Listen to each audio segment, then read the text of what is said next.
Hey there. All right.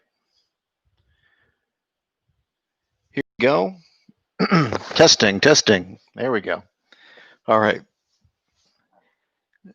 Today, I'd like to talk about some of the teachings that are out there that I've seen that are harmful for people. I see that people are going towards these teachings. Well, people suffer. And it's only natural that they don't want to suffer, right? However, people will grasp for things like a drowning person grasps for things, trying to get anything that will give them a gulp of air, trying to find some way not to suffer the way they do. Can't blame anybody for that. I can't. Not me. But there's so many tricksters out there, and so many people that don't even know they're tricksters out there, trying to sell you a magic show, trying to sell you the quick fix, the easy way. And I'm here to tell you that the quick fix, the easy way, is not the way.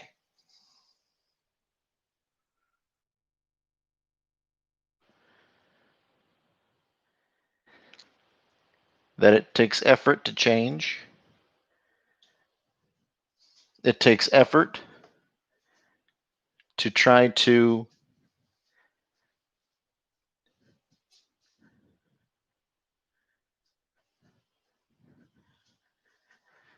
change our views, to steer away from delusion, and in that go ahead and steer ourselves away from suffering and towards truth, universal truth, not just what we might perceive things as. I'd like to talk about, in specific, three particular gurus, and I've got to tip my hat to Osho and Adyashanti for being some slick individuals. And I think both of them believed their own stuff a little bit during part of their career.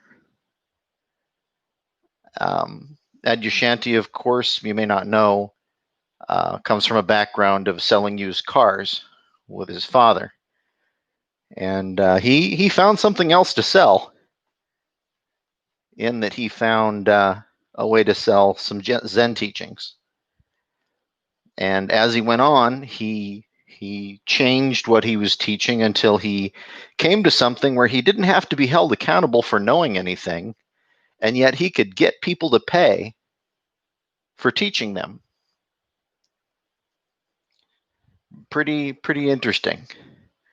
And the same thing goes for Osho and Sadguru.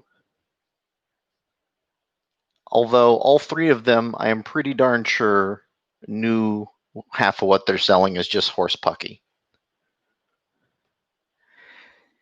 You know, they'll say they'll teach you things that are quick fixes, a quick feel good to try to get a little relief from suffering. And I'm not saying you shouldn't try to get relief from suffering, but there should be a lasting effect. You should actually be able to change your life. And don't get me wrong, these three gurus don't sell just crap. They also sell a little bit of truth in there.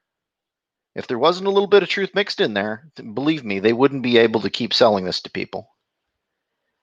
All of those gurus out there. They, in particular, I guess I'll start with Adyashanti there, or Adya, as some of them like to call him, some of his followers. He gets people out on these retreats, and he himself admits he likes to break down a person in order to try to teach them. And I'm sorry, but you shouldn't be breaking people down in order to teach them. That's awful. But he breaks them down. He makes them question absolutely everything. And then he tells them things like there's no point in knowing things, and there's no such thing as truth. And even though he quite often tells people what enlightenment is, he himself says he doesn't know what enlightenment is. He's not sure he knows what enlightenment is, and he doesn't claim to have reached any enlightenment. Of course, if he did, it'd be pretty difficult for him. That's why nobody since Buddha has been running around the world as a popular teacher claiming that they've reached enlightenment. It's a very high bar. And even if you were to reach enlightenment, how many people would believe you anyway? Do I claim to have reached enlightenment? Sure. Do I think anybody should believe me because of it? No. When the topic comes up, I'll say something. But I mean, other than that, just doesn't matter. Things are real or not, they're true or not. You shouldn't have to have a guru. The truth should stand on its own. And it's everywhere. And all religions try to point towards this. So there's no, it's not hidden. It's not secret. It's right there in our faces. But these gurus try to make it mystical.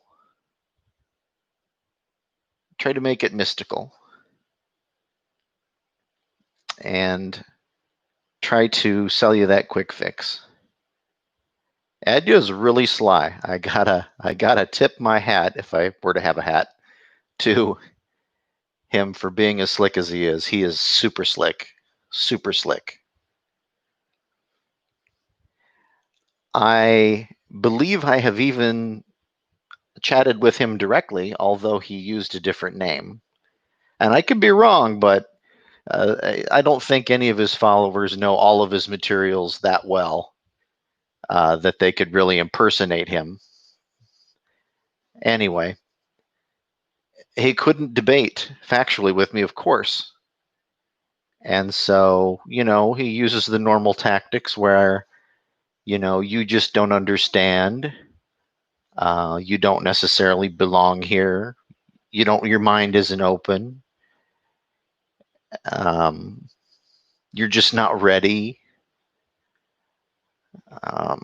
I mean, I could go on and on, but there's general tactics these people use when you confront them with the truth, with factual knowledge of what the truth is, universal truth. And they do, like I said, put a little bit of actual truth in it. So, not everything they sell is crap. I'm not saying that studying what these people are teaching is going to necessarily damage you. But you should be a skeptic. You should be a skeptic the same with all these people. There is no trusted source.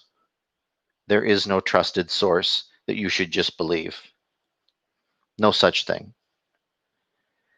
You go with Sadguru, he's pretty much followed in the steps of Osho. I mentioned him, but really Osho is the other slick person I've got to metaphorically tip my hat to. Much more successful than Adyashanti. He's dead, and he has this whole business that goes on with his teachings, getting money with those teachings. It's a whole empire. And, what can I say? People don't want to help you and take your money away in return for that help. And, Osho's guys have understood this, and they got caught a few times with their hand in the cookie jar. And what they've done is they've said they're doing these charity things. And so they'll even sometimes do just a little and then just pocket all the rest of the money. So it's awful to see things go that way. Osho himself didn't really have anything to teach. So he pretty much just said what everybody wanted to hear. And anytime there was discrepancies, things that didn't make sense, his followers got together and tried to make sense of it and came up with the best possible answer and talked to him about it. And so he got his his next generation of his teaching, until finally he got, a bunch of teaching together that was something people really wanted to hear. They wanted to hear that they can just let go, uh, that there's really no point in trying to reach enlightenment, that there's no point in knowledge, that there's no such thing as enlightenment. Um, I mean, I could go on about these things, but really what I want to impress on you is anything that wants to give you a quick fix or a quick feel good, or is dependent on meditation, and that's where everything happens, is meditation. Or there are these teachings where they want to do the primal scream or anger or outburst as to make you feel good, to they say get it out of your system. Certainly harmful. You're not gonna get rid of anger and all of these horrible things that have built up inside you, except for a small release, a release that will feel good. But this is not a way to do anything. Not a way to solve anything. That's enough, Duchess. Duchess, the good dog there, wants to warn me when anything goes on. Anyway, like I was saying, they also have laugh therapy, laugh yoga, where you might know, but you might not know. If you force yourself to smile and keep smiling, your brain doesn't know any better and interprets this that you must be happy about something, and it releases chemicals. The same thing with laughter, even more so with laughter. Laughing will make your brain release these chemicals. You're getting yourself high. Both of these are getting yourself high. And what teacher is telling you to get high to solve your problems? Not a real teacher. Certainly not one that's teaching you something wise, productive, and good for everything in that teaching. So I want you to be aware. A lot of these things sound very pleasing to the ear, and they may be poetic, but you need to be very skeptical. You need to be able to test these teachings, test them and test them to see that you can prove them. After you can prove them, only then you practice them in life. And you practice them in life, and then after that, that practice should show you they're productive, they're wise, they're good for everybody. If it doesn't, I don't think you should accept it. If it does, I think you'd do well to accept it. Now, I'm not saying you need to know how everything works. Most things, obviously, you should know how they work if you're going to try to test them and practice them. Some things, not necessarily. A thing can be true and you don't really know how it works, but you can test it that it works. You can test it. Yeah, there's a factual basis. And that's what we're looking for here when we're looking for long-term growth and well-being. When we're going to wash that gold. And Buddha has a sutta about washing the gold. I think it's called washing the gold. And people get confused about this. They're saying, well, you're already Buddha. No, you're not.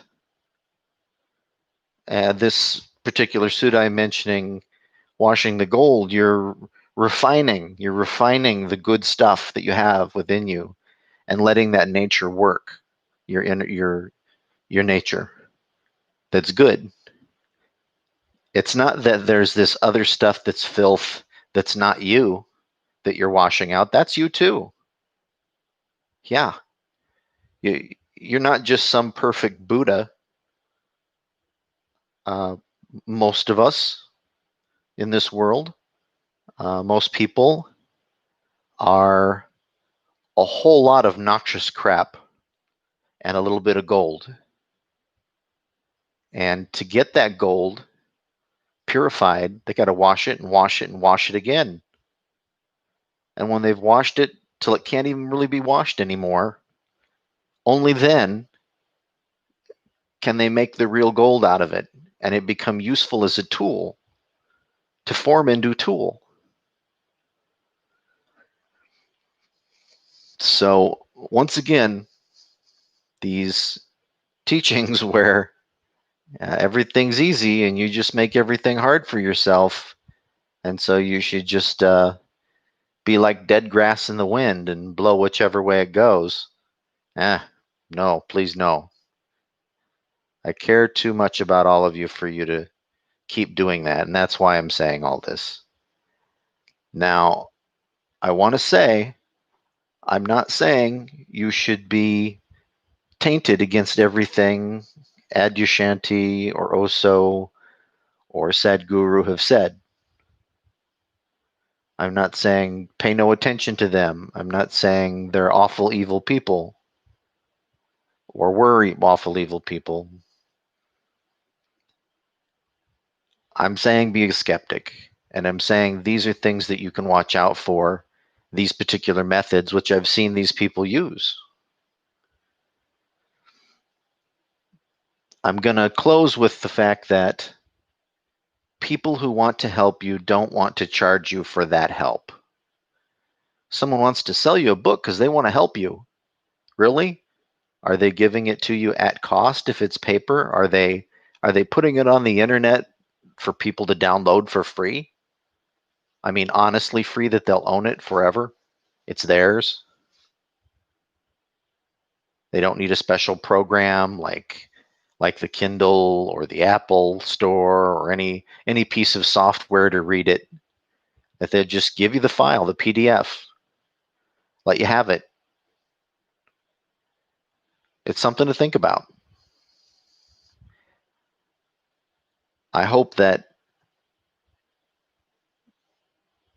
in your life that the truth will keep removing delusion the way light removes darkness. I care about each and every one of you, and that's why I mention these things. I'm not trying to be negative. I really just, I see a harm and I see people fall into a trap again and again. I can't help but say, hey, watch out for that. Blessings to all of you. Thank you for having a listen today. This is R A Manard, Mitra Yah, for Monks of the Way.